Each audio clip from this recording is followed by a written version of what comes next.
Hi everybody, this is Kevin, and welcome back to another episode of Insanity and Comics. And today we're going to take a look at Detective Comics number 1030, which is written by Peter Tomasi with artwork by Bilquis Everly.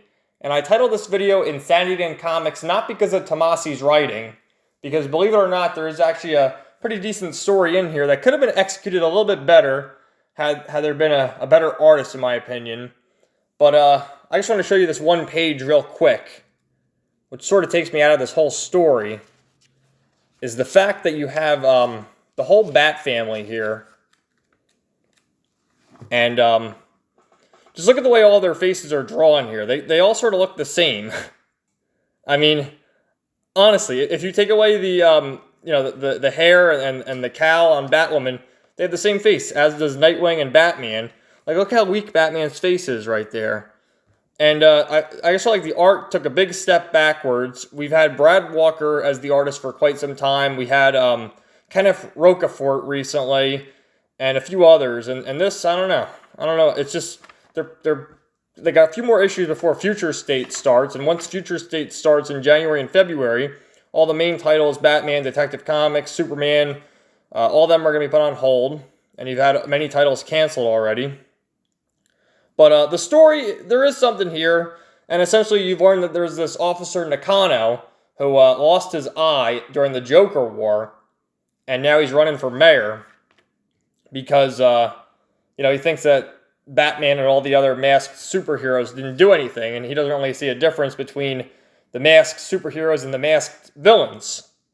And what happened during the Joker War is his partner died in this fire, and he's having a nightmare where he wakes up of his wife there, and he sees all the masks on the wall and starts destroying them, talking about the good guys and the bad guys. They're all mixed in, like their own private circus. And even you see with this character here, I mean, I don't know, the artwork, it's just, I don't know. The cityscape looks nice. I will give the artist credit for that. But as you get more Batman, I mean, it just doesn't really look like Batman to me. But essentially, you saw in the last issue that Robin, Damian Wayne, had stolen the black case book, and Batman's looking for that. And then look at this Batman Catwoman. Artwork looks terrific. But you look at the creative team there, written by Tom King. I mean, with this book, the 12 issues, art's going to be fantastic by Clay Mann, but the story, I don't know what to tell you about the story with that, because from what I've heard, it's going to be Catwoman having like a baby or something, and it's going to be all melodramatic and, depressing Tom King story. So, Batman's getting this little flashback here about when he was fighting Damian, and I guess Damian quit the Teen Titans a while back. And they mentioned the Teen Titans annual or whatever. And like I said, Batman, he's just looking, I don't know, what the fuck? He looks like a ballerina there. Crossing his legs. I mean, he's like a woman. Call him Batwoman. And that's when Damian gave up the R for Robin. And so Batman calls this emergency meeting with the whole Bat family. Which I'm confused with the continuity, because reading Batman number 102, Barbara Gordon is Oracle now, and you see her, she's in her Batgirl costume, and in Batgirl number 50, she resigned from being Batgirl. And once again, just look at all the characters' faces, they all look the same. If you were to take like their masks away, they have the same chin, the same nose, they all look the exact same, and they all look weak. Look how weak Nightwing looks. He's like a stick figure. Same as Batman. I mean, he's not really looking too heroic there. There's that page I showed you before. So essentially, they're talking about how all the citizens, like you see on this panel here, they were like fighting the criminals, and the innocent bystanders start fighting back, and they're like, "No, we hate the masks. We hate the masks." And I just can't get over like the faces here. Like Batman, he just looks all depressing. And like a skeleton almost. I mean, does not look right. Not how Batman should be drawn. And so all these, the mob is coming in like this reminds me of the scene from Van Helsing with Hugh Jackman where they're trying to kill Frankenstein or whatever. And they say, "No more bats, no more bats, no more bats."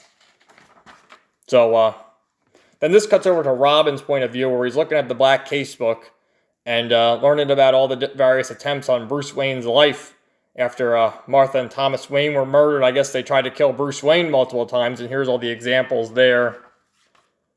And he's looking and he sees, Bruce Wayne, Alfred Pennyworth. He was targeting when he was 13. Wow, poor kid. And there's an interesting little Easter egg here that I want to show you. So, looking at names of people, and you have Greg Brubaker and Ed Rucka. Reverse them. It's Ed Brubaker and Greg Rucka. Kind of funny Easter egg right there. But it just ends there. It says next Smash the Mirror. So I don't know. I feel like the story is okay by Tomasi. I mean, reading it, what he's trying to tell is he's got this mayor who's running who wants to put an end to all the masked vigilantes, and there's this commentary about the Joker War fallout. So there's actually stakes in that. And you have the Bat family reunited. And I love the last issue, how Nightwing appeared. And great artwork by Kenneth Rocafort. But like I said, the artwork here really took me out of it.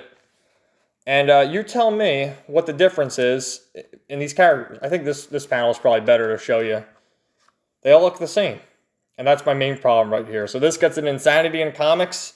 Let me know what you thought in the comments down below. I was looking ahead, and this artist is going to be on the next issue as well. So we'll see what happens, and then I guess at that point, we'll see who's next. Then we got this Future State. So my idea is they're probably just paying these lesser tier artists to get through January and February, and then relaunch everything in March. I guess I don't know. Thanks for watching, everybody. Have a great day. We'll talk to you soon.